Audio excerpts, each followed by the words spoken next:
Hey. Hey. Before we start the episode, we just wanted to drop a quick little trigger warning. We're talking about Marilyn Monroe, so there's some tough subject matter relating to fertility and miscarriage issues, as well as mental health and addiction. Yes, also some talk about abuse. And sexual assault. So just be wary before we go into the episode. We're not digging into it too deeply. Yeah, we're not going into crazy detail or anything, but we just want to let you know that, some sensitive subject matter. Take care of yourself. Love you. Let's do it. Let's do it.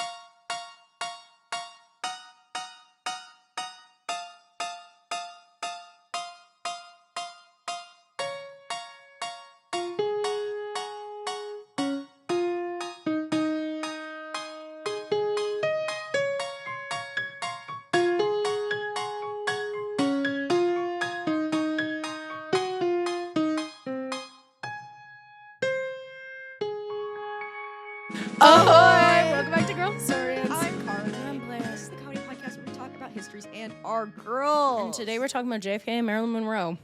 Thank you ever so. Ever so. That's what she said. Which is, can I say, way more complicated than I thought it was going to be. And I'm a little bit worried that I'm not even covering half of it. Well, that's okay. You know, if we release this, we'll say this is kind of like a surface level, kind of like we're looking into it. And then if somebody's like, well, what about this in the comments, then we can explore that more if it's real.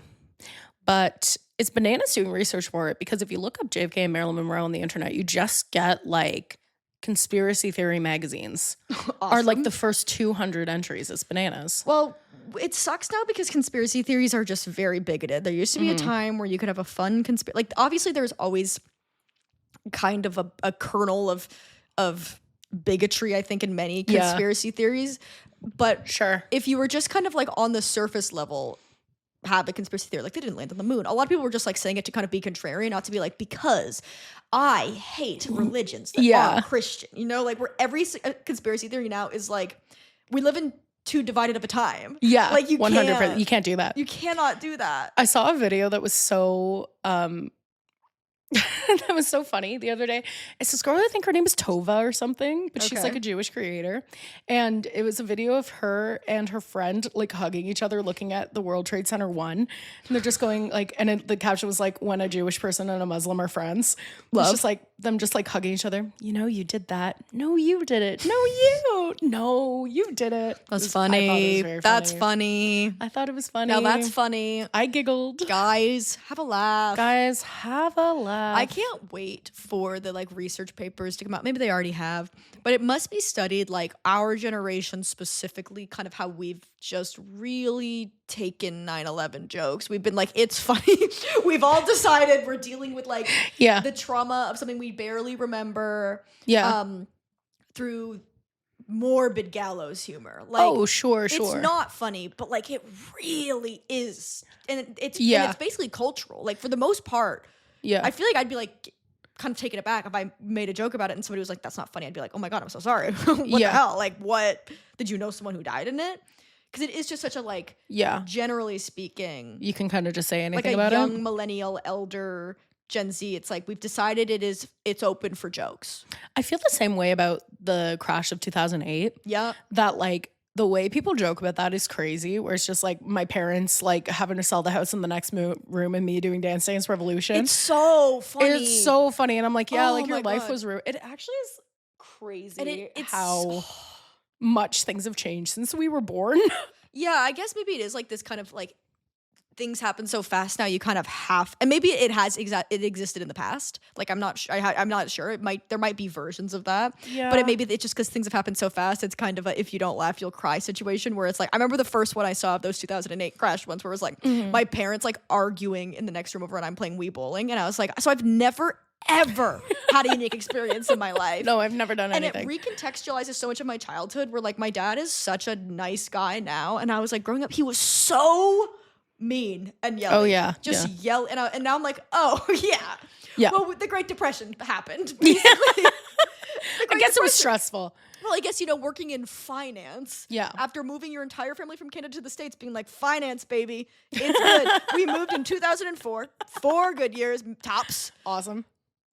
Absolutely. Bought a house. Oh yeah, huge crush. An amazing time to do that. An amazing time to buy a house. Never been better. No, my dad going through the invention of LimeWire, working in the music industry, probably wasn't great. Like, why was my dad so angry? And then why was he so you grow up and you're like, it doesn't excuse it, but it does contextualize it.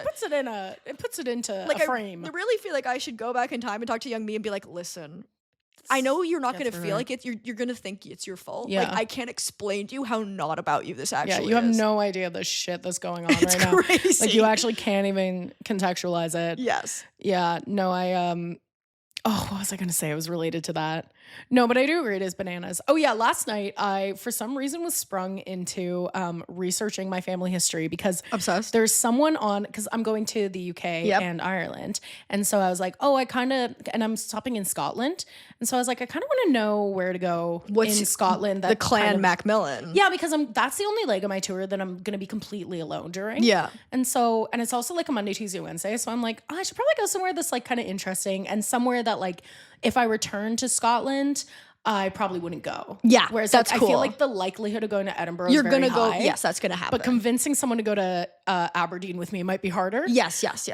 So I was just like reading through like, because my dad's side of my family is pretty well documented, and I was trying to find, because on my grandmother's side, they were gentry, and then one of the guys that I'm descended from married a Catholic and gave up his title. Wow. And I was trying to find out who it was. Yeah. And then I was like, so cool. It's fun. I mean, would love to have a title, but I guess right side of history with the Catholic of it all. Yeah, he was right in the end. Yeah, it worked out. It's like my dad's mom is a brew wash, and there's Brew Wash Hall at U of T that they cool donated and built.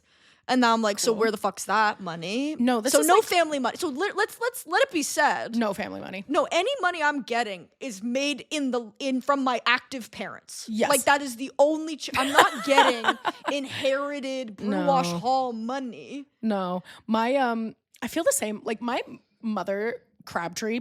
Yeah, that is a Yorkshire name through and through. But like, it's the same with like Macmillan. Where I'm just like, there's so many things that are Macmillan, and I'm like, where the fuck am I? Yeah, isn't that kind of crazy? Like, it's funny to be like, if you meet anybody who has the same last name as you, like you do descend in some way. Oh yeah, from the same kind of, because Scotland is clans, right? Yeah. So it's all, which kind of has a bit, a rough connotation in North America. Hey, it was fun. They all wore skirts and danced around. Yeah, but then it's more just like, this is kind of like my family. Oh yeah, and then they brought it here and made it racism. Yeah, they made it big, hard, heavy racism. Heavy on the racism. Yeah. White hood. Yep. Tough. When I went to the museum, they had a Ku Klux Klan costume. What the fuck is it called? Like, it's a costume, but like, you know what I mean? Yeah. Uniform? I don't know. Bad thing. Bad. Little outfit. Little dorky clown fit. Yeah, exactly. Take that, guys. Outfit for pussies. And I remember seeing it and being like, oh, Jesus Christ. Like, as a kid, like walking into the room, may she rest in peace, found out that the museum was closed from somebody watching this podcast. Oh no, where's the museum? The museum was in DC. We went on a class trip, and it's closed now. So now that Unabomber shit is just in an FBI.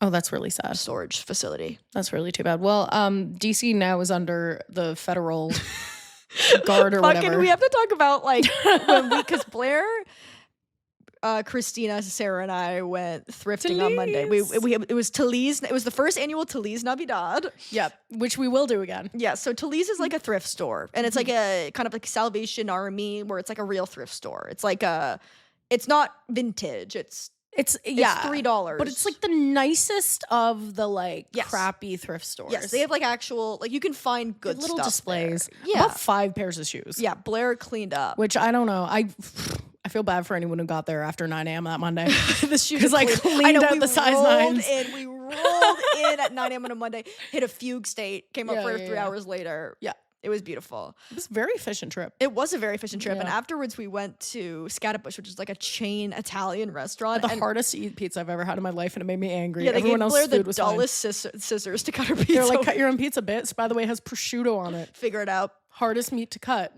Let's see what you do with it. I'd rather cut a bone than prosciutto. Yeah. Jesus Christ. And Christina was sat being able to watch like the news, and she was like, wait, why did Trump deploy the National Guard? And I was like, what? Not at Scatterbush. No, Come on. I can't find that out here. After our waitress was like, I saw a dead body this morning. Yeah. This beautiful Irish woman was like, I was walking out of my apartment and I just saw a dead body. And I was like, well, now I've got to tip 30. Yeah. Vibes are crazy all around at the Scatterbush. Definitely. Yeah, but it was fun.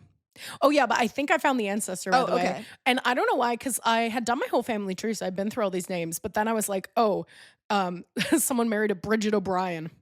Probably her. Well, of course. Well, probably her. Well, of course. But yeah, that's the Irish side of my that's not Scottish, that's Irish. That's where it comes in. Yeah, that's where it comes in. So there we go. But yeah, I'm like so interested because I'm like, I kind of want to go where this, because like that must have been gossip when that went down. Well, my uncle, when he went to Ireland, went to like the town that my family is from, and he was like, it's crazy. There's just like a lot of people that kind of look like you. Like not like him. I don't really look Irish at all. The English genes really ate that alive quick. Yeah. I came out devastatingly Scottish. Like you could go, and it might be interesting to be like, whoa, like there's a lot of people here who look like me. Yeah. And that's kind of it.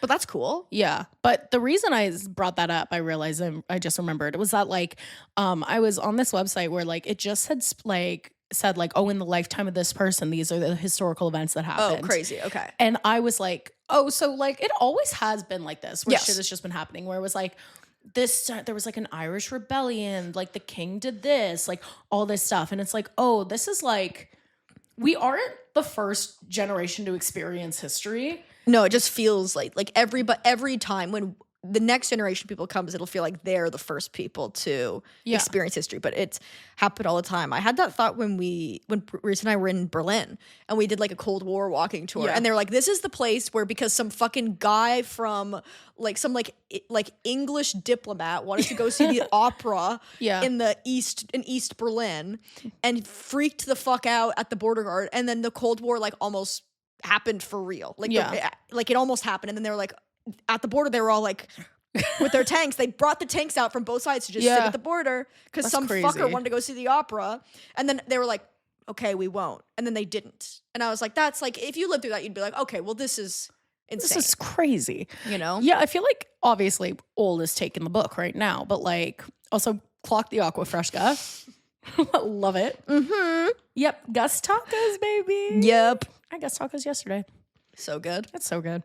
But yeah, no, I think it's just like people have always been crazy. We just now have such quick access to it. Yeah. Where it's like, I rewatched Pride and Prejudice 2005 last night with Christina, who fell asleep halfway through. So that's why and you were turned it mad. off. Had the gall to turn it off. She was like, I'm falling asleep. Turn it off. And I was like, well, I'll keep watching. Well, wait, just because you're falling asleep. Just because you got high and fell asleep doesn't mean I can go after. I want to watch Pride and Prejudice 2005. It's like this. It's like I guess it is 2025 because I'm like, it's like the 60th or whatever. Not 60th. That's not how long 2025. 20-year anniversary. The pneumoxia hits again. I know. I fucked the bro. My life is a battle against numbers. Like when I had to fucking I went through today and did the spreadsheets of our merch sales, and I was like, oh, I gotta clock in. I gotta clock in and copy paste like you wouldn't believe. Because you did send me the amount, and then I was like, I feel like just for the goodness of my heart, I really should double check this. That's why I was like, I'll send it to you. Because if I were you, I'd be like, I just want to see. Well, it wasn't even that. I was like, I figured I was worried you were giving me more. Because then when I went onto it and like the number, I forgot it was like the 2 months. I just had 1 month number and I was like, Carly sent me an extra $300. And then it wasn't. It was fine. Your math was very good. Thank you. I did. I can copy and paste okay. It's when if I had to type them out by hand. Oh yeah, we're cooked. It's all over. Yeah. No, I would never want to do I'm that. sending it to you for some reason. It's in a different currency. Yeah. I'm sending it to you. I'm sending you rupees, and you didn't know it was possible for me to e-transfer. You do sometimes, because I remember this happened once before, but like you don't cite currency when you say a number. Yeah, because I'm American. Yeah, because you're American. But like then you gave me a number in British pounds the other day and then just never told me that it was pounds until like 2 days later. Oh, yeah. It was kind of funny. And I was like, oh, that's a way different way number. higher. Yeah, because the Canadian dollar is not doing well. Yeah. You were like, it was 200 pounds. Or like it was, you said dollars, $200. But that's in pounds. Yeah, it's $200 in pounds. Because to me, like, dollars girl, what does that mean? It's like, I think it is like a living in America thing. No, like, I think it is. And nothing but love and light. I got this from living in America. We love you guys. sucks what's happening down there. That's tough. Sorry, guys. Sorry about the National Guard. Sorry about the National Guard. Sorry, guys. But there is a real kind of like, you learn in school, and you can obviously learn it as an adult, but like that you are the default. That like the American experience and everything that's like refers back to you. Yes, you are the basic, and everything else is built on that, which is funny because it's just simply not true. Yeah. So it's like, you would say, oh, that's in dollars. And then somebody's like, what would that be? You're like, fucking American dollars. Like, what do you mean? Yeah, American dollars. American dollars, that's do you not know what that's that what is? it is. You know what I mean? Yeah. Or it's funny to say like America, because that's an American thing, to say like, I live in America. Yeah. When it's like Sure. all of North America. Like, you live in the United States of America. Canada's in North America. Like, you know, like there's just certain things like that that I've noticed. You know? It's so like, interesting. You really do just like, it's so funny when I moved here. Like, everybody else now like knows other places in the world. Like, you know what I mean? In America, they're like, the schools you go are here. You do not go somewhere else for like university. No. And there's people who, this is a generalization, right? Like, sure. but it's a culture that is taught to you, obviously. Yeah. So that they can do fascism and whatever, right? Like, that's why. It's not the people's fault. It's the systems of power. Yeah. But it's like, I think Still tough. Yeah, dollars, Fahrenheit. Stuff like that that's just like, well, it's America. Yeah, well, we do Fahrenheit here. My mother was always talking in Fahrenheit, and I never had any clue what temperature Fahrenheit in Canada. Well, yeah, because like the only time I ever use Fahrenheit is with pool temperatures. Like if you tell me how warm or cold a pool is in Fahrenheit, I can kind of understand. You're there. But I'm also like, no one's ever been like, oh, the pool temperature is this, and it's been like boiling or freezing. You know what I mean? It's pool. It's like it's the temperature of a pool. pool. It's within 10 degrees. It's the temperature that a temperature. pool should be. Yeah. Yeah. Same with like the lake. Like I remember my dad being like, the lake's got to be like 60 Fahrenheit, and I'm like, what? How? First of all, how the fuck could you tell that's a lake? Second of all, like, what does that mean? I know. I have no water, because water always just feels cold to me, not in a bad way. Like, it can be refreshing, but there's no part of me if somebody's like, it's 60 today.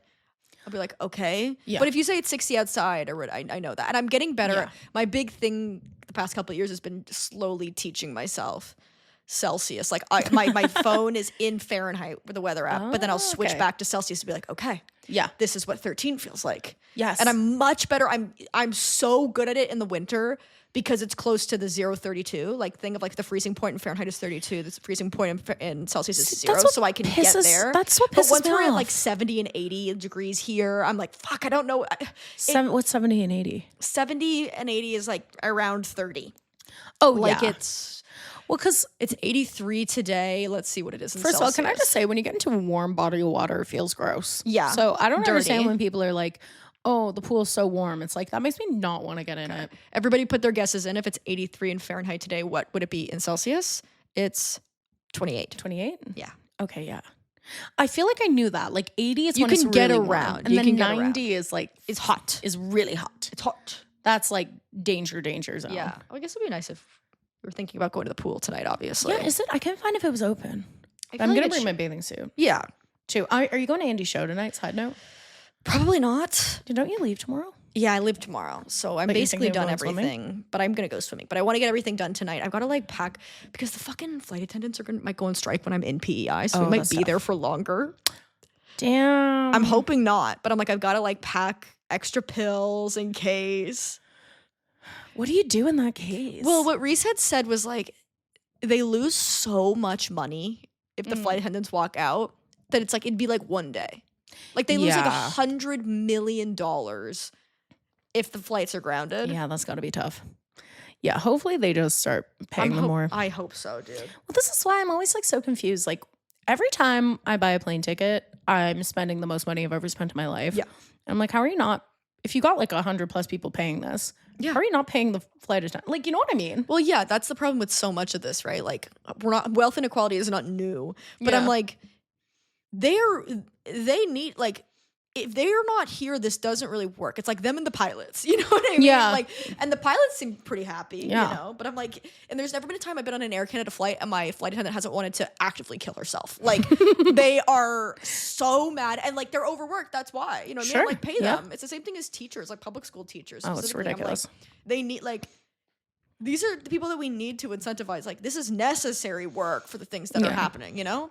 Also, like, Air Canada is so expensive, too. Like, it's consistently the most expensive flight. And I feel like the only people who get it are, like, airplane people, like, who have the points. They buy it in points. Yeah.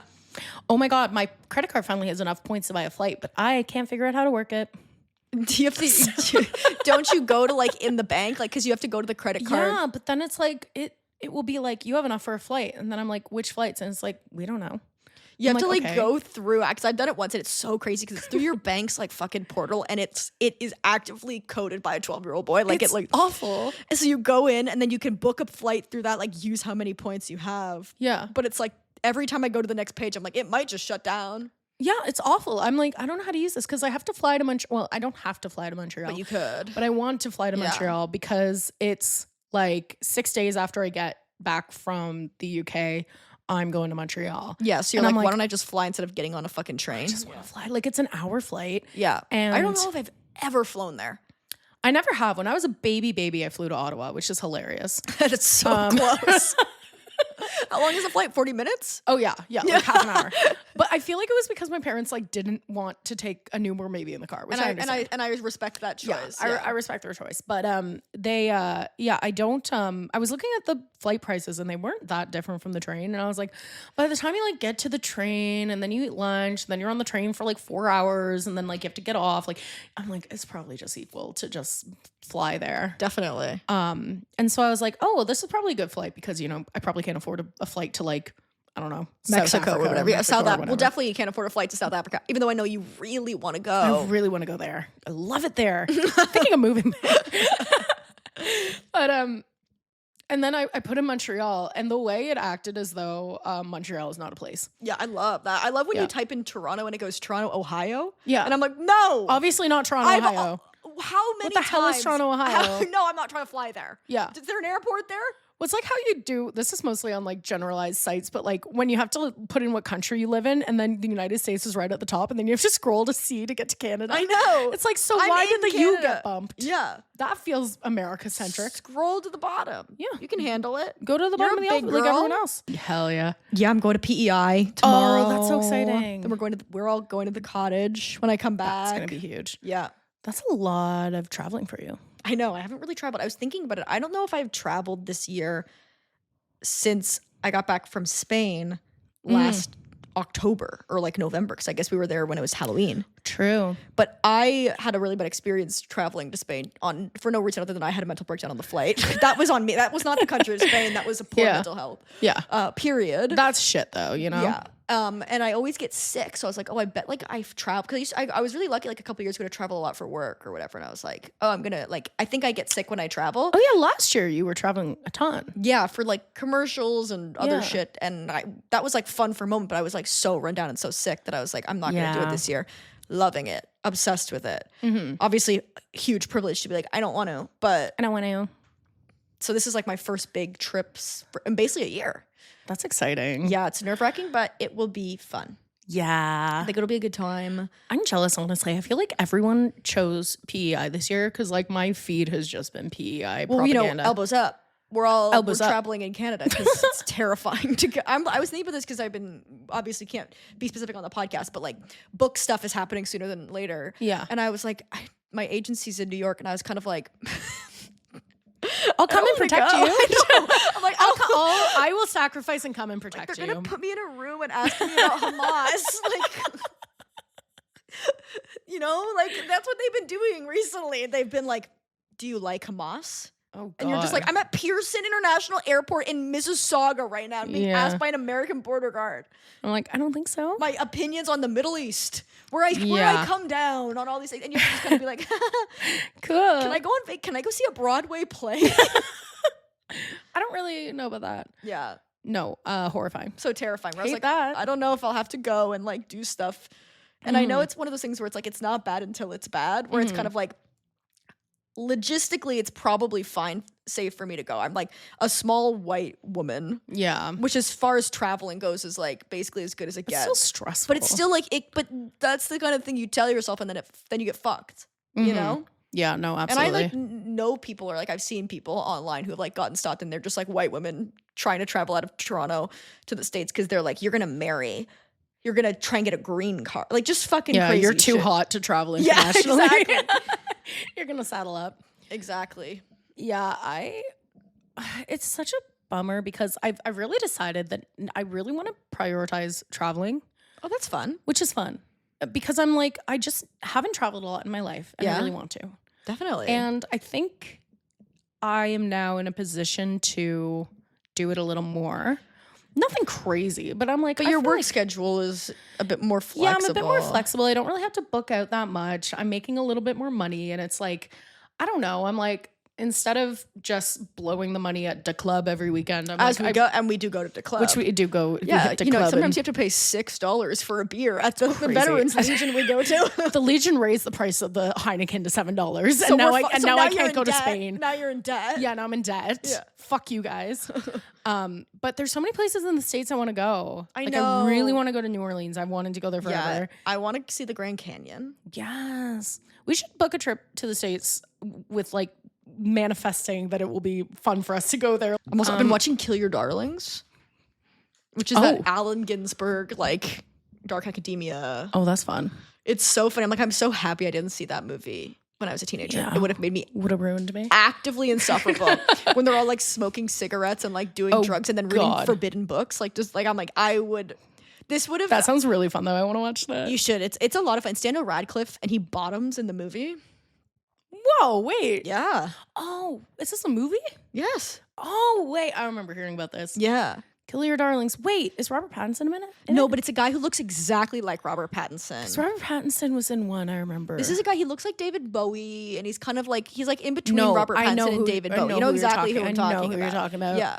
Yeah, he was big on Tumblr. Yes. Okay, this is huge. I want to watch that. It's a lot of fun. I'm only halfway through, but it's like it's kind of like mystery, dark academia, secret but history about coded. Yes, secret history coded, but about the beat poets and stuff like that. Hell yeah. It's really interesting stuff like that because it's like I find people who speak that way to be generally insufferable, and I wouldn't want to be around them. Like if somebody was like, "We need to break the form," and blah blah, like can we just talk about like normal shit? Like sure, but like But I'm like, I do think it's important.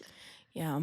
Well, my disease too is anytime I see someone smoking a cigarette on TV, I'm like, that's awesome. It's tough. That is the best thing ever to do. Ties. Like it makes me really want to be like in like a sweater vest and tie and like dress pants button down and then be like smoking a rolled cigarette. Mm-hmm. I want to get into rolling cigarettes. Yeah. Well, it's a very not Canadian thing. No.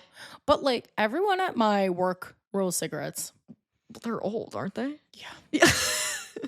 Not the patrons, the staff. Oh, okay. Some of the patrons do too. Yeah. It is so weird though. I'm still not used to like people just like bringing out weed at the bar and rolling it at the table. But they can. I'm like, it's crazy that there's technically nothing wrong with that. Yeah, it feels illegal. It just feels a little rude to me. Yeah. Where I'm just like it's like bringing a beer from home. Well, that's actually, you can't do that. But that's what I'm saying. Like that would be rude if you were It'd be rude. Well, it would be, you can't do that anyway. But you know what I mean? Like it feels kind of like you're at an establishment. Yeah, like don't, that's smelly. Stinky. That's stinky. I don't really like weed smell. Yes, it's skunky. It's skunky. When I first quit, I really liked it because it was like, I want to be around this because I can't smoke it. Yeah, because your brain was like, I need it. And now I'm like, that's actually like not a good smell. That's good. Yeah, I am grown pretty much. Wow. Yeah. Should we talk about Marilyn Monroe? Yeah, let's take a little break, then dive in. I did a diving motion with my hand.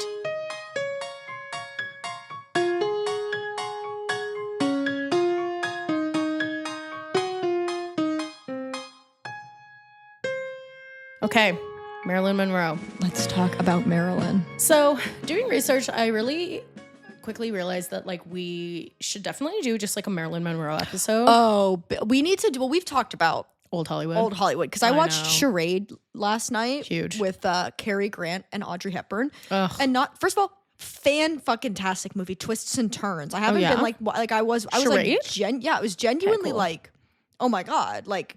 Yeah, these are good plot see twists. What's happening next. Yeah, it was, so it's very, very fun. And they just genuinely don't, like, I know that they do, but like they're like make movie stars like that anymore. Like Cary Grant and Audrey Hepburn are so charming. Yeah. And Marilyn Monroe is like that too. Like she's so magnetic. Mm-hmm. So I feel like maybe that's not our next, I don't know, but we need to do an Old Hollywood. We do. We got to talk about MGM Studio. We got to talk about the crazy cuckoo, everything that's going on. We got to do some type of vote for our next season or something, or some type of idea. Just start you guys can start submitting ideas, and if anything is popping up a lot, we'll consider it. Yeah, maybe we'll do a live and take ideas there.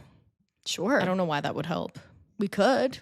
I'm not opposed. Maybe some type of Maybe I'll do one of those like ask me anything stickers and then like get embarrassed when no one asks me stuff and then I like go on my other accounts and submit questions. Yeah, you're submitting specific topics that you obviously just want to do. Yeah. You know, like it's so obvious when people do that. Do you ever find that? Well, yeah, because especially when they're not like famous. I'm like, nobody cares that much about your life. Do you know what I mean? When they're like, what'd you have for breakfast? Yeah. Or like, where do you draw your inspiration from? It's like, no one's fucking in. Who's fucking asking this? I'm gonna ask you. I'm gonna be like, when did you poop this morning? Yeah, favorite song, something like something easy peasy. Yeah. Not gonna be like, how's your trauma informed your songwriting? Yeah, it's like no one fucking asked you that. You typed that in. You typed that in. You went on a different account. It's like, oh my God, I have a hilarious story, but I don't know if I can tell it on the podcast, but I'm going to tell it anyway because I have to tell you. Okay. And then we'll get into Marilyn Monroe. But so my sister works at Indigo, the bookstore. Of course. So I guess at Indigo, they'll often like feature like self-published books from local authors. Yeah. Which is cool. I actually didn't know that they did that. So this guy comes in and she's like, okay, so he's like a totally normal looking guy. And like maybe looks like he had like a rough life. Great. But like smells normal, looks normal, like clean just cut. has a bit of a face that's a map that tells of a like the way she described it, which I know what she's talking about, though it's probably not the most PC way to do it, but it's like it's a face of someone you know was like an addict 20 years ago. Yeah. Like you can recover, but you'll always kind of look. There's a face. Yeah, there's a face with this story. So this guy comes in and he's like, hey, I've written a book. I want to talk to you about getting featured. And she's like, oh, yeah, sure. Like, where are you? And he's like, oh, yeah, I'm local. And she's like, oh, yeah, like, that's great. We really want more local authors in here. And like, if you know my sister, she's like, we have the same face, except she's 4'11". Yes, she's like, teeny. She's you, but like a teeny doll. Yeah, she's teeny doll to version of me. Like she's teeny to me. Yeah, there's not a lot of people that are shorter than me, and I'm like, she's teeny. She's teeny. She's 4'11". Yeah, tiny girl, and she has she's kind of more goth than you. She's got kind of like more of like an e-girl look, and then her customer service voice is so high. She goes like, "Hi, like." Hi, how are you doing? Oh, that's great. We really want local authors. Yeah, she's like, oh, that's great. We really want local authors. Like, it's so high. Obsessed. Like, it freaks me out because whenever she talks to me, she just screams at me. Yeah. So she's like, yeah, that's great. Like, we really want local authors. And like, I can totally picture her having this conversation. You should talk to our manager. Like, I'll like pass along your number to her.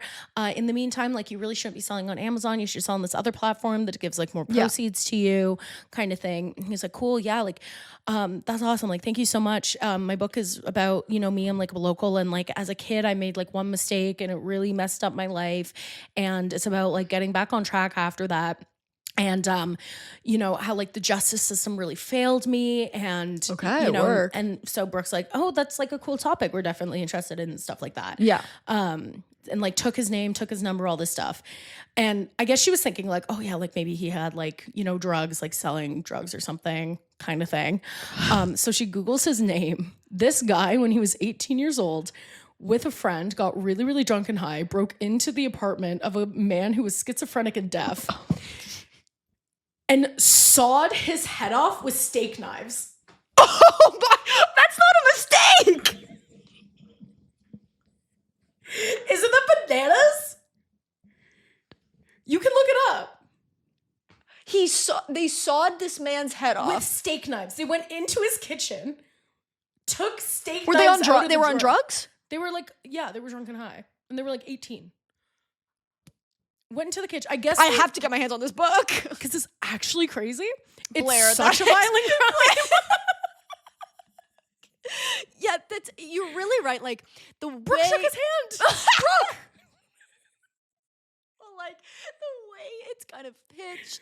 Yeah. It's really packaged. The way he's packaging it. Yeah. Is very much like I did heroin and then I was addicted to heroin. Yeah. And then, he's not on a technical level not lying in anything he said to my sister. No, he did make a pretty big mistake. He made a pretty big I'd say it was a pretty big mistake. Sawed the head, decapitated. I've told you the Jordan Foisey story, but 22 minutes. It's kind of similar to this in a way, where he got tickets for a guy. So our friend Jordan Foisey is the head writer of This Hour's 22 Minutes, which is kind of like Canadian SNL in a way. Sure. And he went to like a college fair with another like one of the writers, and I guess they were there to just be like, oh, it's like they film in Nova Scotia or whatever. I think they went to like some college fair in Nova Scotia just to be like, oh, like you can work at the studio, something like that. Sure. And this guy comes up to them and he's like, he seems like a bit like something is mentally a bit like different. You know, and he's like but he's talking to Jordan and he's like, oh, I would love to go to the show. Like, that's great. And Jordan was like, yeah, we can totally get you tickets, man. I just need your email. If you give me your email, I'll give it to the people in production. They'll get you tickets. And he's like, oh, I don't have an email. And she's like, okay, that's fine. Do you have like, he's like, I only have a flip phone. And Jordan's like, okay, yeah, like, sure, that makes sense, right? I'll just get you like, I'll give me your phone number and I'll personally then give it to the people in production. They'll get you tickets, whatever. So they get him, he does that. He gives it to the people in production. Oh, God. He gets tickets. This guy comes and watches a couple times and then leaves. And then afterwards, the people in production are like, we had to like look into his background. Do you know why he doesn't have an email? And Jordan's like, no, I just thought like, you know, maybe that it was for his own safety or whatever, right? And they're like, no, he's a pedophile. Oh my God. And he like was soliciting minors like through email. Horrifying.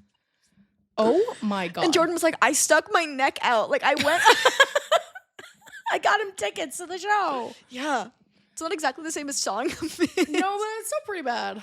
I'd say that one's almost more personal. Insane. Yeah, terrifying. But yeah, so now the guy who Brooke talked to now runs this like charity for like healing your inner child kind of thing. And he has the fakest Goodreads reviews I've ever seen. It's all these like fake name accounts. Yeah, oh yeah, with it's like one book added. And I'm like, and it's his book? You didn't even try. Yeah. Yeah, well, don't cross him. Don't tell him. No. You can't bring this up. No. But yeah, horrifying. They walk among us in a real way. In a real way. They walk among us in a real way. Wow. Yeah. Okay, Marilyn Monroe. So Marilyn but thank you for that. No problem. It's really been sitting with me. Yeah. Yeah. Marilyn Monroe. So we'll just do a little bit of backstory. And I said this before, but like, oh my God, doing research for this was hard because everything you get is like a Pop Sugar article on like JFK's like, racy affairs or like a weird conspiracy theory video. And then to preface this topic, there is minimal solid proof that is proven to be valid proof that they had an affair. Okay. And a lot of the things I'm going to be saying I'm basically saying this as though like the affair was a sure thing and it happened. We don't know for sure. We do not know for sure. Yeah. I was reading Reddits and a lot of people think that they had like a one night stand. Yep. But because he was a womanizer, he was. It's not unheard of. But this I think is also something we talk about a lot on the podcast of like in some ways like the narratives that we tell ourselves even if they aren't true in history but they feel true. Yes. While they're not factual, they mirror something that people are feeling. They mirror 100%. a truth, whether or not it's that specific situation, right? Yes. So it's like, while maybe they didn't even actually have an affair, the fact that we think about it, I think, really shows us how we think about Marilyn Monroe, how we think about JFK. Yes. And like our pathological need to like make real life events and politics and history, but politics specifically, which now is what we're seeing a lot now, to make it a story. Yeah. Like there has to be a narrative to this. Like this young president can't just be like a young president's like, no, he's having sex with the most beautiful woman in the world. Gotta have a ulterior motive. Yeah. I do think pretty solidly that there was shady business going on. I don't think that was like not happening. I generally am of the belief, I don't know enough about this situation specifically, but it's either one of two ways where generally I just kind of believe whatever is the most logical, where generally like, you know, if it makes more sense for these people to not have actually had sex and just had like a weird kind of emotional vibe, then I believe that. Yeah. And in this case, like he was such a cheater and we know this, and we know like Rosemary Kennedy going to Jackie and being like, hey, men cheat. But we gotta let them. Because or else they're gonna explode. And like the way that poor Marilyn like really kind of was told over and over again that like her body was what she had to offer and her want to just be understood and loved by someone and never being given that, it doesn't seem out of the ordinary for those two people to find each other, you know? For sure. And it's really interesting. This is why I want to do another episode that's more just a Marilyn Monroe episode, maybe outside of this season. But like, she is such a fascinating and tragic figure in history. I always think about her kind of in the the same way that I think about Sylvia Plath, where it's like these people get flattened a lot by the tragic nature of their death. And because they're people that were dealing with mental illness, in Sylvia Plath's case, like depression, but maybe also like hormonal imbalances or some other kind of like bipolar. And like in Marilyn's case, like some kind of latent anxiety, but also addiction issues. Like people get defined by that, and then we kind of forget that they also were like people who had fun and enjoyed themselves. Oh yeah, for sure. And Marilyn is such an amazing kind of, I think, case of that, of like her life, because people at the time really didn't think what was going on to her was tragic. We've kind of overcorrected post her death of being like her life was just pain and abuse. And that's what you get like when you have like the movie Blonde or whatever. It's like abortion, miscarriage, abuse, pills, like and like those things. I don't know the specifics of all of Marilyn's life, but like these tragic things did happen to her. But we know as women that tragic things can happen to you and exist alongside your joy, your life. She was a magnetic person. She had a passion for acting. Like she was a serious actor who never got to be seen as serious. Like I always think of with Sylvia Plath specifically, she was like the first girl at her university, or one of the first to dye her hair blonde, which is cool. And then she had like a summer where it was called like her bleach summer, where she was like, I'm blonde this summer. And like the way people think about her now is being like she was really depressed. And you're like, yeah, she was really depressed. But like when I think of myself, I'm like, I was not my depression. Like I'm a person who is depressed. Yeah. But like I wouldn't want myself in those moments to become the flattened state of what you think of my personhood. You at your worst moments are not who you are. Yeah. I think that's such a good point.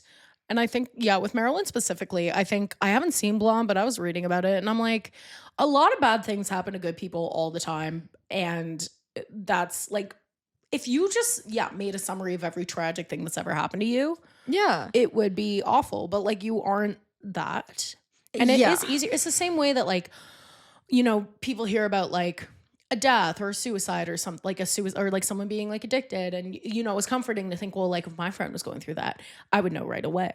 But you don't. You know, the happiest people are always the saddest. Yeah. Wow. But and it is weird. Like our society has such a preoccupation, and not with Marilyn specifically, but she is a good example of this, of just like putting beautiful women through trauma. Oh yeah. Like if she was not gorgeous, people would not be preoccupied with the bad things that happened to her. It's because she was beautiful. Yeah. And it's like we can't like leave her alone. Yeah. You know what I mean? Or see her as this person. Like she really is like this symbol. It's very strange in the way that like even somebody like, there's something to be said about the body in this case, because Marilyn was somebody who was very like curvy, which is just inherently seen as sexual, versus somebody even like Audrey Hepburn, who also went through bad things, but like while is seen as like a symbol, like every 12-year-old girl has like a black and white photo of her in their bedroom, she is also seen as a person. Like there's so many like, did you know that she carried messages for the Dutch resistance during this, and she spent her life doing Amnesty International? Like, you think there's at least some pushback against this symbol, the statue of a symbol that you don't really get with Marilyn. Yeah, and we're always quick to turn on the woman who is sexy. Definitely. You know. And anyway, so all I have to say is that this isn't really nearly... We'll do a Marilyn episode. We'll do a Marilyn when the old Hollywood episode, when the old Hollywood season is coming, it happens in 2028. We got through it all. Yeah. Hey, might be coming soon than you think. If you guys are into that. So just a little bit of backstory to give you context on Marilyn Monroe for those who don't know who she is. Who don't know who she is. So she's born Norma Jean Mortensen. She later took her mother's name Baker, so she was known as Norma Jean Baker. Her mom went through a lot of mental illness through her life. She was like very much like confined to an asylum for a bunch of her life. Mental health was such a good thing to have in those. It was amazing. Being in an asylum was really fun. It worked. It was helpful. It was really helpful. And very like dignified. The best thing was sometimes you got to build a big brick wall to wall yourself into the asylum, which is really cool. It's really cool. That's fun. So Norma Jean was raised by 12 successive sets of foster parents. She was in an orphanage for a time. She also, I think, at a point went through kind of living with like different relatives. Yeah. During this time, she was reportedly sexually assaulted, but we don't necessarily know by who. Yeah. So not great. I was going to say a different fun fact, but that's not a fun fact, but I was going to say a fun fact, and then I was kind of like, maybe we should just let that sit. But she would get dropped off at the movies. Like when you didn't want to watch your kids in the past, you'd send them to the movies. Go send them to the movies all day, and they'd watch a bunch of fuck ton of movies, which is what a lot of like movie stars like. I think her name's Clara Bow. She's like the It girl. Like she was the girl, the movie star in the 20s who was in the movie It, and became the first It girl. Oh yes, yeah. That was her thing. She was like, I would watch movies because my dad was abusive, because everyone in the past was just actually the worst parent. There was no even attempt at not being evil as fuck. Parenting was just sort of a shot in the dark. Yeah. Like kind of the dartboard that was mostly evil acts. Which evil act will I do today?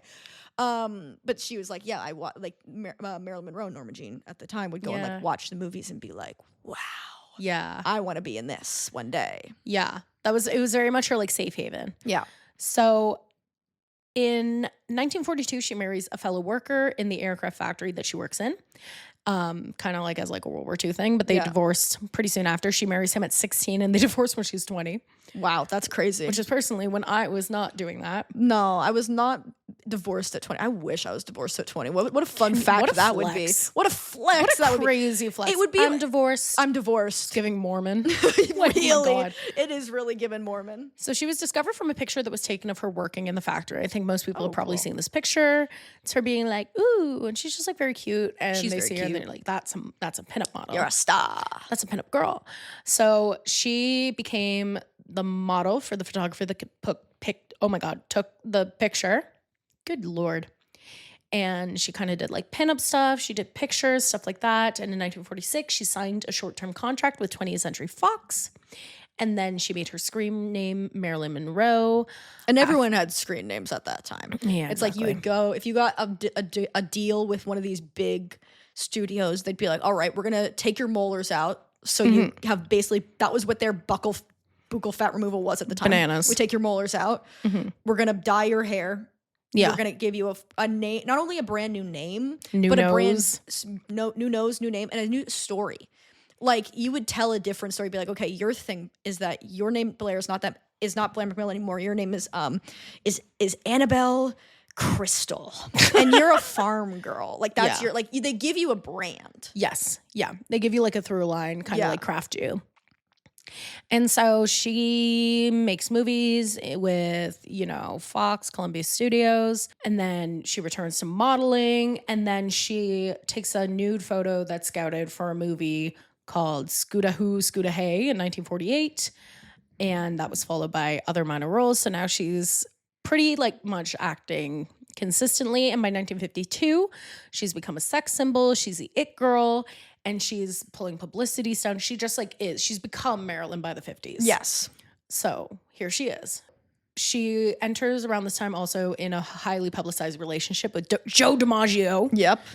And they're married for 9 months. He was abusive. Again, awesome.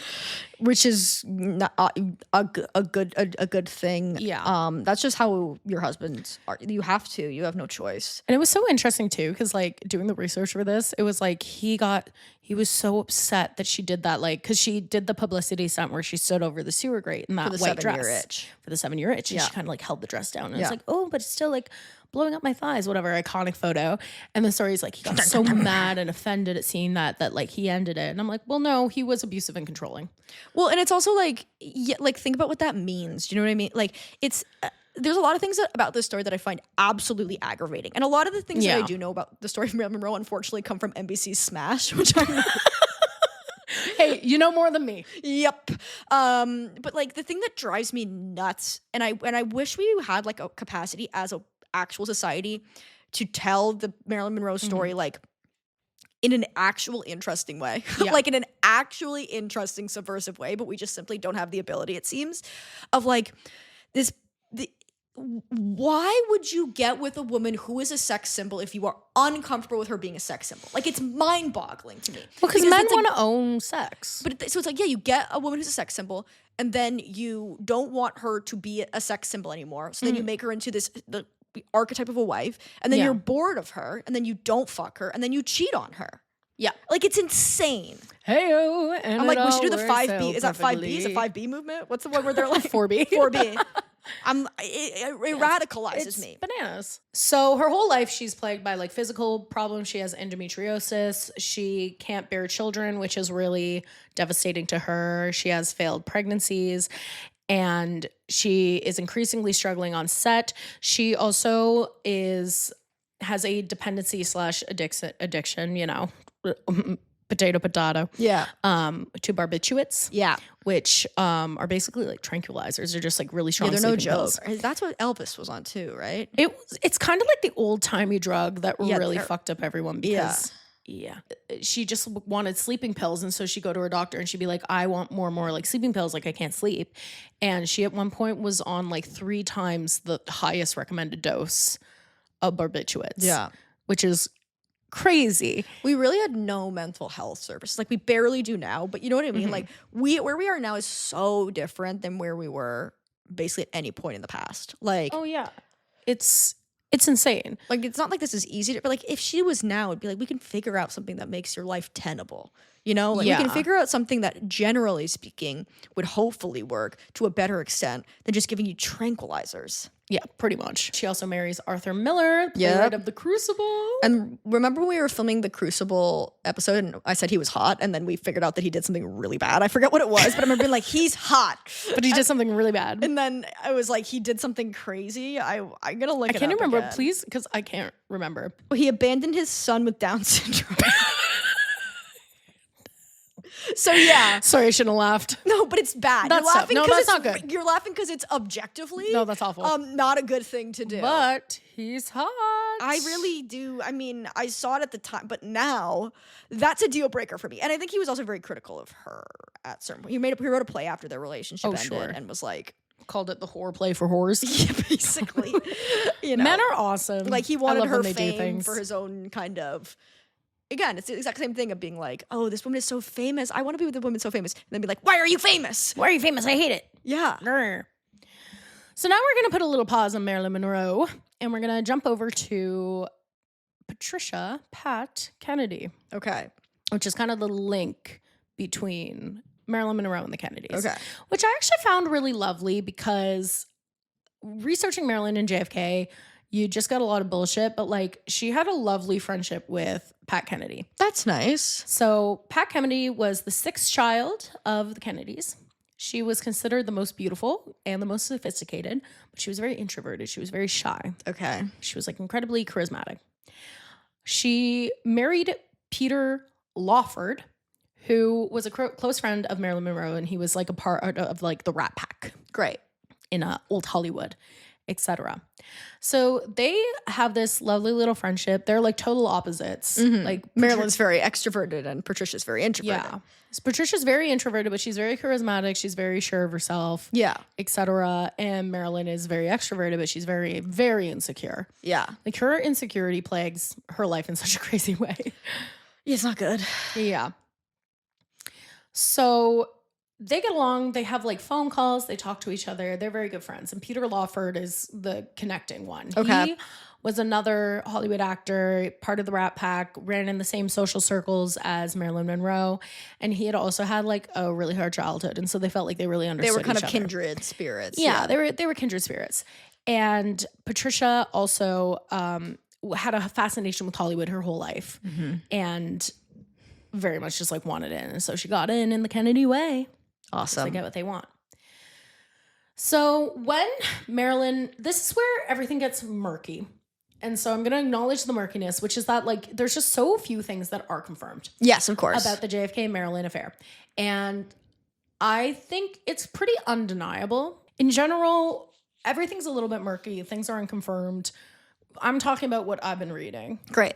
Tea. Tea. And again, it's not even everything because everything was real fucking confusing. Yes. There's so many things with like Frank Sinatra and like different Kennedy things and like the FBI and like the FBI tailing Arthur Miller because he was a communist and Marilyn Monroe's communist file and like the FBI trying to, like, oh my God, there's so much going on. Yeah.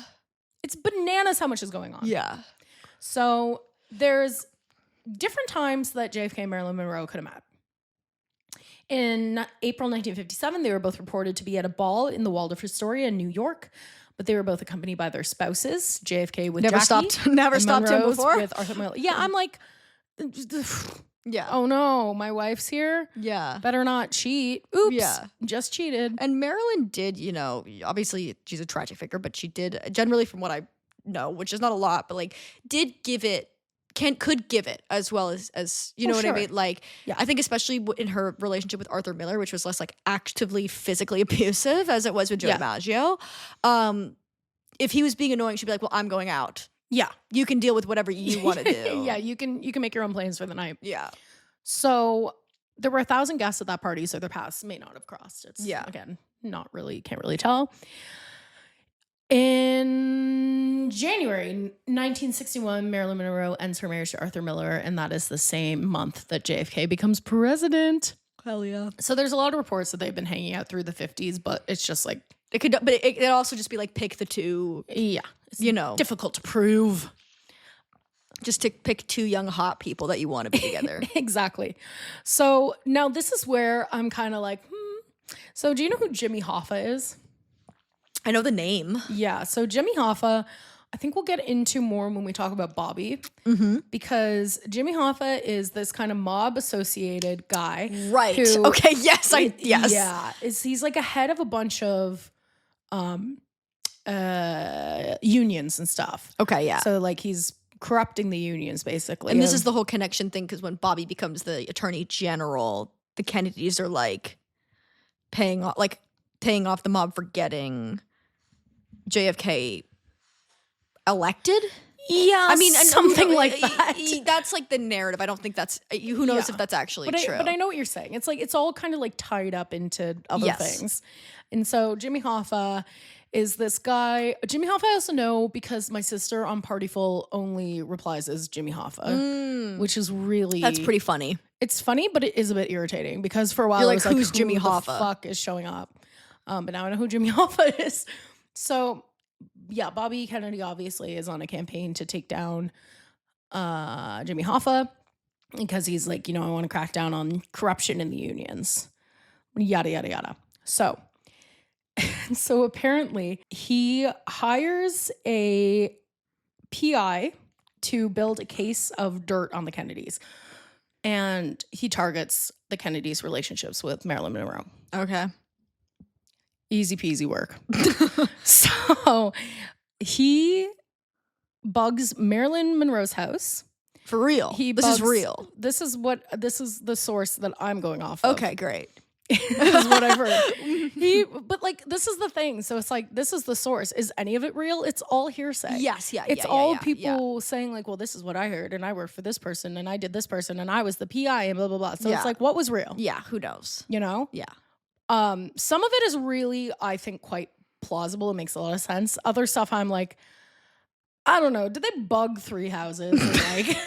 Like that's legitimate. Like that's PI work. Oh yeah, it's crazy. Yeah. Like anyway. So he bugs Marilyn Monroe's house, Peter Lawford's house, which is where Marilyn and JFK are partying often. And when they go to these parties at Peter Lawford's house, they'd hang out, party. Then Marilyn would reportedly go back to JFK's hotel with him. Okay. And apparently, according to this PI, they have numerous tapes of them making love at Marilyn Monroe's house. Oh, that's such a crime that this PI just did. I know. It's You're just crazy admitting, to admit to that, to be like, well, guess what? I did revenge porn. Yeah. Don't worry about it. Yeah. Just a bunch of tape. They're just like audio tapes, but still. But yeah, if I audio taped anybody without their consent of them having sex, I'd go to fucking prison. It was the same way that like JFK had all like the phones tapped in the White House and then like had all these tapes. Yeah. Which is like, damn, no one was doing okay. No. There were many, many recorded calls from the White House from Marilyn to JFK, which I think is probably the most damning evidence. That's pretty funny to be like a White House secretary and being like, oh, okay, that Marilyn Monroe's calling. Marilyn Monroe again. I imagine if you were a White House secretary, you'd be very, very used to the comings and goings of women calling up the president. Yes. But to be like, oh, that's Marilyn Monroe.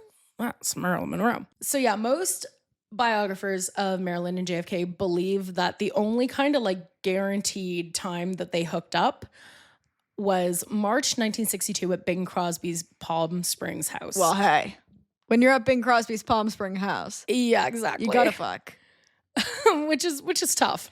White Christmas ass. Like it's just so funny because I know that these were actual famous people at the time, but I'm like the guy from the Christmas movie. Him? I'm dreaming of a white Christmas. He looked old then. He looked so old in a movie that used to be in black and white. So this is guaranteed to have happened, the whole kind of thing at Bing Crosby's house, because they were at a party. He invites Marilyn Monroe to come down to Frank Sinatra's house. And then I guess he doesn't end up staying at Frank Sinatra's house. They end up staying at Bing Crosby's house. Well, they're kind of hard to tell apart. Yeah, exactly. And I guess there's a story where Frank Sinatra attacks Bing Crosby's no, not attacks. helicopter pad with a sledgehammer because he's mad about it. That they're having sex at his house? No, that he's saying it'd be like if I said like, oh, I'm gonna come stay with you, and then I stay with Ben, and so then then I take a hammer to Ben's helicopter pad, even though we're all gonna be hanging out together. Yeah, so thank you for putting it in terms I can understand, but I still don't know. Yeah. I mean, I don't think anyone was well. No, that seems insane. Yeah. They were laying up cigarettes inside, taking pills, drinking beer, beating up people. Yeah. You know, laundering money, bugging each other's houses. Exactly. Having mob ties. Yeah. This is where I'm saying, like, this gets so fucking confusing. I was sitting with my head in my hands just being like, why is he attacking the helicopter pad with a hammer? Like, what the hell? Like, every single fact in this has, like, 5 other side stories that only begin to contextualize it. Well, I'm not getting the full context of that. Yeah. But just know it maybe happened. Yeah. And it maybe happened. Yeah. Also, when JFK invites her to this Palm Springs house, he's like, by the way, Jackie won't be there. Just as a side note. Yeah, separate thing. Which is very funny. So, yeah. So, pretty sure that they hooked up then. This is where people on Reddit, my main source of information. Yeah, primary source. My primary source, first-hand account from Reddit users. Yeah. A lot of people on Reddit will say, like, they think that this was kind of just like a one-night stand that snowballed into, like, a weirder social relationship. And it happened at the Palm Springs house. So like even the people who are like it wasn't an affair are still like, but they fucked at the Palm Springs house. But they did fuck at the Palm. But they fucked at Bing Crosby's house. Yeah. So that's what's important. They were dreaming of a white Christmas. His white Christmas. His white Christmas. Is come with every Christmas card I write. So on May 19th, 1962, just 3 months before she died, Marilyn Monroe was invited to JFK's birthday party and fundraiser. And this is where she wore the dress and sang the song. Happy birthday, Mr. President. Happy birthday. And let it be said, it is a sensual rendition. Oh. You cannot argue. It is I can't imagine being Jackie. I'd be like, what the fuck? Well, Jackie didn't show up. She went horseback riding.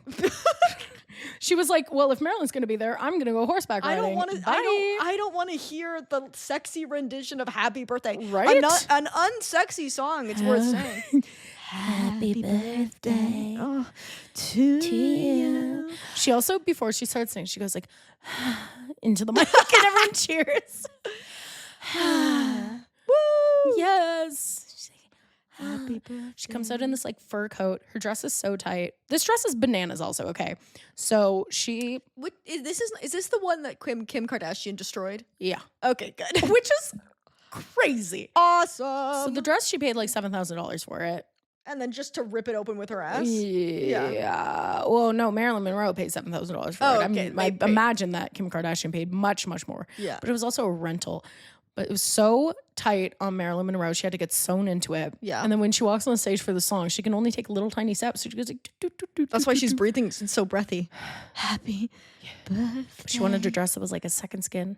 Well, she got it. And she got it. Happy birthday, Mr. President. Yeah. And then after JFK goes on stage and he's like, well, thank you. Now that I've had that wholesome rendition of I Could Die Happy kind of thing. Yeah. And everyone's Crazy like, and everyone thing to say. there's like, what the fuck? Are you guys seeing this?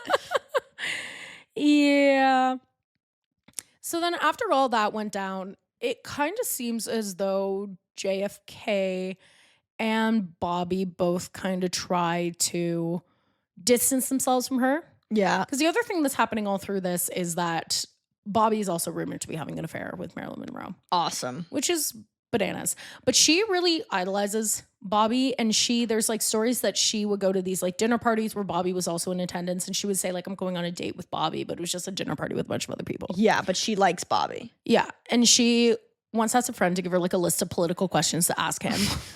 Which is so sweet. That's so sweet. Like she's very wholesome. Yeah. It's very sad. So again, this is all apparently, but apparently afterwards, the relationship was pretty one-sided. Marilyn Monroe would write letters to JFK and she would get no response. She would like call him. He wouldn't answer. Sad. Yeah. And it really triggered her abandonment issues, which is crazy. Which, Did you ever yes. see like a really close-up photo of JFK and you're like, he's kind of murked? Yeah, he is. He's not. He really benefits from every U.S. president basically being absolutely busted. Yeah, so ugly. Like so ugly that like, yeah, he is, I would say, second most handsome. Who's first? Barack. Barack Obama. Barack is handsome. But with a bullet. Like, Sorry, like, I asked that and then I was foolish. it's the only, he's the only one that's normal. Hottest war criminal I've ever seen. Exactly. If I had to pick. If I had to pick a war criminal. And then I think it's JFK. But Biden. JFK looks insane. I would say after JFK, I would say Lincoln, but I've got mental illness. Because Lincoln is Reese coded. If Reese was the president, he'd be Lincoln. He'd be Lincoln. He'd be, you know. Yeah, just kind of like socialist, tall, thin, kind of twink. big hat. big old Rumored hat. bisexual. Big old hat. Yeah. I shouldn't say that about Reese. Well, he's not. I've asked so many times. I know. That's why it's like rumored. Because like, you know, when you know these guys, and it's like, I just feel like if the culture was there. Yeah. You would just be Lincoln bi. would be bi for sure. Wasn't he like confirmed by? I feel like he's confirmed. With that hat? I feel like now. They don't sell that hat to somebody who's straight. There isn't a culture of bisexual men. There is not a culture for bisexual men. No, but I think like, I'd be like, he could tell me is how I feel about Right? it. Like, tell me. Like, what? Come on. I am famously heterophobic and kind of homophobic in that I don't believe anybody. I just think everyone's bi. I know. I think everyone's bi, but I also think no one's bi. Yeah. It's a really I think everyone's bi, toxic and then belief somebody's I like, hold. I'm bi, and I'm like, okay. I don't think you are. Pick a side. What, you're on bi island on your way to gay country? Yeah. Like, God. That's a thing that I think somebody says Miranda says in Sex and the City, where she said, I thought that bisexual was just a layover on the way to gay town. Cooked with that one. Yeah, really cooked. But yes, all the point is to say like she's getting abandoned by an ugly. But this is it. This is the Billie Eilish thing of being like, it's always the ugly guys. It's always the ugly guys. But yeah. I'm realizing now I think I've just never really believed someone's sexuality when they told me, and I need to work on myself. Yeah, well, I'm aware that most of the time if I bring up those feelings, I'm like, I'm bringing my own shit to the table. Yeah. Someone's like, the only time I'll believe it is like a Twinkie gay man. I'm like, sure. You can be gay. You're gay. But like, I feel like you're just kind of like, you know, you just kind of were born like that. And so now you're just falling into it. We can work on this together. Your kibby type is twink. Confirmed with Audrey Hepburn. Yeah. Oh yeah. Did I tell you I'm wrong about my kibby type? Oh, I think I yes, you're a soft natural. I think I'm a soft classic. Soft classic. I can see that. Why do you think? Fucked. What do you think? What made you think you were not a soft gamine? I think I just realized that I look better in a suit than I thought I did. Yeah. Yeah. That's pretty much you're it. But gamines can wear suits. Yeah. But maybe not a soft gamine. I also think I look really tall in photos. Yeah. Whereas gamines look quite short. Yeah. And I always get the comment that people think I'm taller than I actually am. Like when I tell people my height, they're like, no way. Yeah. Because I'm not a tall girl. No. But I think I look quite tall. Yeah, I think that isn't the gamine thing that they either look really, really tall or really, really short. Because gamines are short is the thing. You don't have to look short, but they are quite short. So I'm still in between. I'm not totally sure, but I'm like, fuck, I really think I might get typed. We'll drop $400 and go to a woman's house in Scarborough and give her trust her to do kitty. I don't know. Yeah. Yeah, so we'll see. I also don't have a very gamine face. Yeah, that's fair. Yeah, so it's, anyway, it's also not really something anyone needs to know. Yeah, but it's kind of like a pseudoscience to make it's women compelling. feel bad. But I still want to know. I know. How should I feel bad about my body? Because I think I am a flamboyant gamine, but I do genuinely feel like if I had a pixie cut, I would look bad. But I look worse with pigtails. I know I'm not soft because when I have pigtails, I look bad. Like it just does not suit me. Yeah. I see you as like I think you're probably a gamine. I think I am. But I feel like you could be like a stealth kind of like curvier. Like I wonder it would be if hard. I had more weight. Yeah, like if you gained 20 pounds, what like how you would gain it, I feel like would tell us a lot, but I don't know if that's a good idea. It's all ass generally. Yeah, which I feel like might not be anyway. Yeah, but we'll never know. Just wondering if you gain 20 pounds in your ass, kind of where if I'm a gamine still. On the gamine scale. We're all just excited. We're all just interested to kind of see like as a social experiment. What happens if I gain 20 ass pounds? It's kind of like directly in your ass. What would that be like? So apparently after this point, she's had this affair with JFK and he's kind of ignoring her. Bobby's kind of ignoring her as well. Or I don't even know. Again, this is also alleged. There's this is just the narrative that's been spun to us. Also worth saying, like, JFK is like chronically ill, kind of in the way I'm chronically just unwell, and he's running a country and he still has time to like fuck all these. Like, it's kind of amazing. I'm saying I don't have time to do anything, and I'm not the president. I'm like, I'd be like, I need to go to bed. Yeah, like, I can't party with Bing Crosby and Frank Sinatra all the time. I'm exhausted. I think people were doing methamphetamines. Like, I swear to God, like I do not think. Also, like, how much of the country was he realistically actually running? You know, Washington D.C. You know what I mean? Because he was famously the senator that didn't like doing any work. Like, was he just like? He was a figurehead. Tasks. He was, which is fair enough. So, what did Ben say about the pool? It's open. Okay. Hell yes. We're going to the pool tonight, baby. Yeah, baby. So, apparently, Marilyn at this point, every fact in this episode, apparently, Marilyn threatens to expose the affair. So, JFK sends Bobby down to kind of talk to her. And that's where their kind of thing begins. Oh, interesting. But also, again, knows? There's other accounts that they've been talking for years. Yeah, who knows? But Bobby kind of puts like a stop to it, like says like, hey, you gotta like, pull it together or we're gonna do something. You know, we're gonna put a stop to it ourselves. And at one point she gets her own house bugged. Like she asks for equipment to bug her own house. People are really interesting. I should bug my own house just in case. This is where I feel like some of these facts are really losing kind of like power for me, which is like, were people really bugging their houses that much? But like, yeah, I guess. I mean, if you're the mafia, the FBI, and the president, maybe. Yeah, and like she's paranoid and not without reason. Like maybe that's the idea too. And she's on a lot of drugs at this point. Yeah, exactly. She's not doing well. So by July 1962, they had realized that the houses were bugged. And August 4th, 1962, Marilyn Monroe is found dead in her Los Angeles home. So there's conflicting events about the situation surrounding her death, which, again, I think we can go more into on an actual episode about Marilyn Monroe, but she was apparently found dead by her housekeeper at 3:30 in the morning after going to bed at like 8 p.m. Yeah. And then they brought her to the hospital at like 4:25 a.m. So they waited like an hour for some reason. But there's conflicting events where there's a version of the story where like someone found out that she was dead at like 10 p.m. that day and they went over to fix her and that like stuff, or not fix her, but like find her. And that like there had been a version of the story where like, what is it that I wrote it? Oh yeah, there's another version of the story where she gets taken by an ambulance and there's like 7 ambulance workers who say that she was alive when they took her to the hospital. Like she wasn't actually found dead. Okay. So there's a lot of conflicting reports. Yeah. And it's ruled like a probable suicide by overdosing on barbiturates. Yeah. But it's hard to know what's on purpose. Like, do you know what I mean? Like when you're just taking so many pills, at what point are you just taking more pills that she's already taking so many? Like at what point are you taking your prescribed dose, which is too much? Yes. And at what point are you dying because of suicide? Do you know what I mean? Exactly. It's a hard line. Apparently, she had also spoken to Bobby that day and they had gotten into like a huge argument. And she had said stuff along the lines of like, leave me alone, like back off kind of thing. And Bobby was in LA that day. So they were in the same city. Yikes. that when she So there's died. surely conspiracy theories that the Kennedys killed her, right? Absolutely. Yeah, okay. I think that one of the biggest conspiracy theories that I imagine we'll cover pretty soon is that the Kennedys conspired to have her killed because she knew too much. Yeah. But she also like knew too much from like every angle. Like she knew so much shit. Yeah. Because she would just like get in the pocket of these men and they then just they tell her shit. Yeah, they just tell her shit. So yeah, her death was officially ruled an overdose, but that's kind of like the messy overview of the affair. Yeah. And David Donald Spoto,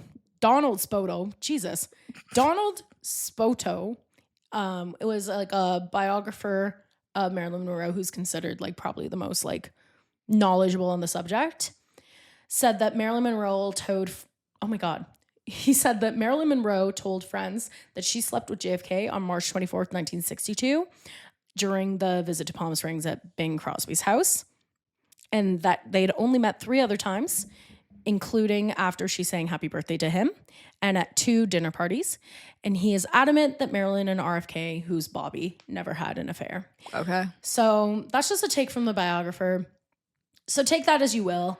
I think a lot of people have really conflicting opinions. And they're about both this. dead, so we'll never know. Yeah, exactly. So there we go. That's pretty much it. A very messy, kind of complicated overview of a complicated subject. With complicated people. Yeah. Do you have any questions? Because No. I feel like I might have missed some stuff. No, that feels good to me. Yeah. God, what a fucking mess. Yeah. Poor Marilyn. I know. It makes me sad. I also wrote down a list of some confirmed mistresses of JFK that I can just rattle off real Yeah, quick. let's do that. Marilyn Monroe, obviously. Yep. Diana DeVog, Gunilla von Post, Von Post rocks. Priscilla Ware, and Jill Cowan, who were White House receptionists that they called Fiddle and Faddle. And apparently they would go like skinny dipping in the White House pool with Jack and then just like go back to their desks with like wet hair. Also, if those are the 2 nicknames, you want Fiddle, right? Fiddle's I way wanna hang better with than Faddle. Mary Meyer, who was murdered, I think unrelated. Hey. There's Pamela Turner. Sorry for saying any of these names wrong. Who was the press secretary to Jackie. And Jackie at one point said, I never need to check in on her because like any answer I have, she'll have the same answer. And then she slept with her husband. Judith Exner, who they met at a Frank Sinatra concert. She was pretty tied to the mob, I believe. Mimi Alford and Marlene Dietrich. Oh, I love Marlene Dietrich. Yeah. She rocks. Yeah. She famously was the one that was like, because she was like, she's German and was really hated Hitler and was like, they need to send me into Germany as a spy and give me a poison hairpin and then I'll fuck Hitler. Yeah. And then when I'm alone in the room with him, I'll get naked and then I'll kill him with my hairpin. That's so and the cool. CIA was like, no, we're not going to do that. That's such a good idea. I know. No one's thinking All I'm like saying the is girls. let her try it. Let her give it a shot. What's the worst that's going to happen? And she's also the one that she was at a party. I love her so much.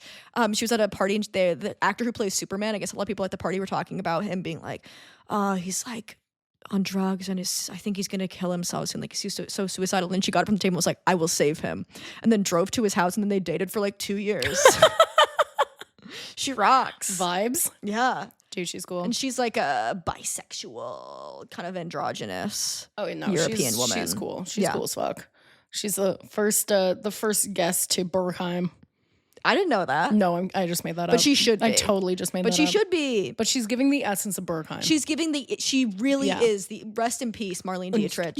You would have loved Bergheim. Yes. We should go to Berlin and try and get into Bergheim. I think we can. Apparently, Ben got in. Apparently, you just have to like be cool in the line. Like, don't like talk loudly and just be chill in the line. Yeah, this is what I've heard of. Like, don't be like, because he was saying that he was with like a bunch of Australians at his hostel and they were kind of talking loudly, and you seem less like a local when you're just kind of like, you know. But if he was like, I was just like behind them on my phone, separate, and they let me in. Yeah, that sounds like just kind of anything. I think we can. Where you don't want weirdos. Yeah. Yeah, that's my thing too. Like whenever people are acting whack, I'm like, stop acting whack. Yeah, just chill and you could probably get in. Yeah. I wish that policy was more places. Well, I wonder if the real thing is like a lot of people don't try and get into other Bergheim, like adjacent places in their own town, like the weird kind of club. Mm-hmm. They're trying to go to like, they're going to like the asshole clubs where you can just be a dick in the line. But if you're not used to just being like, just be chill and normal. Yeah. People hate to be chill and normal. People famously hate to be chill and normal. Well, shall we do our segment? Yes, let's do it. Let's make this tragedy about us. Where we take the tragedy and we make it about us. I kind of forgot to think of one of these. I'm just kind of going to freestyle it. But I think, what date would you plan for JFK, Marilyn Monroe? Okay, great. So I think JFK is pretty like academic, kind of nerdy, preppy. Marilyn is a pretty curious person. Yeah. I think a real answer could be like rent out a museum. That's good. They have the facilities to do that. Night at the museum. Exhibits come alive. I think they could also maybe go to mini golfing. That's good. That's pretty fun. Yeah, that's good. It's not really erotic though, but these two don't. Neither is Bing Crosby's Palm Springs house. I don't know. You're going mini golfing. He wraps his big arms around Maybe you. they go to Sleep No More. To touch that little tiny. Oh, they should go to Sleep putter. No More. That'd be fun. I want them to go to Sleep No More. And they make out in the phone booth in the with phone the porter. Booth. That's cool. And I like mail that. Witch. What about you? Ceramics class. I think they take a ceramics class. I like that. But it's one where you can smoke inside. Well, yeah, it's the 60s. Yeah, well, I just want to make sure because like that's that's a key part of it. Yeah, a key part of it is that you can be making the ceramics, but have a cigarette in hand. Have a cigarette in hand. If you don't have the cigarette, it's not the same. Yep, I agree. I like that. Thank you. Also, like, Maryland has a house with a pool, right? If not, what a waste. What a waste. Come on. Lounge by the pool. Lounge by the pool.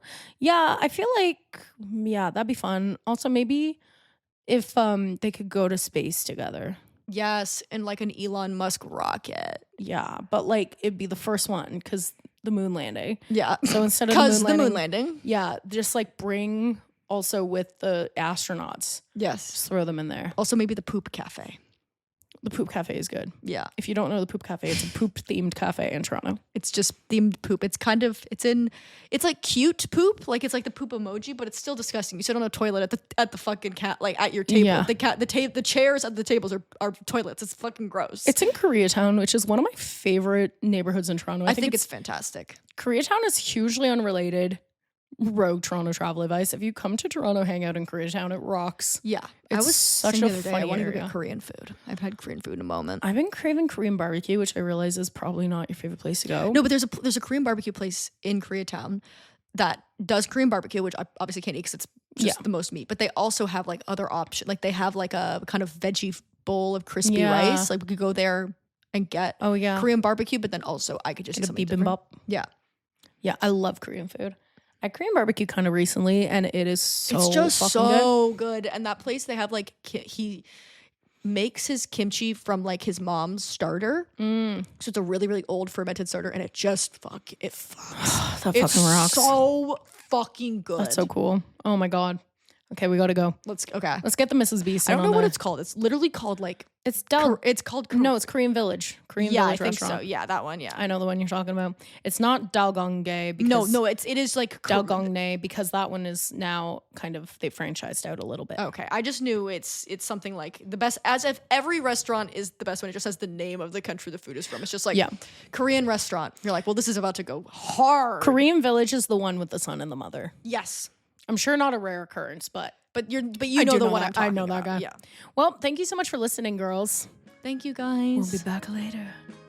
You can subscribe to our Patreon if you want bonus content, and you can also buy our merch, which will be linked in the description below. Hell yeah, Will. Okay. Okay, bye. We love you. Bye. Bye.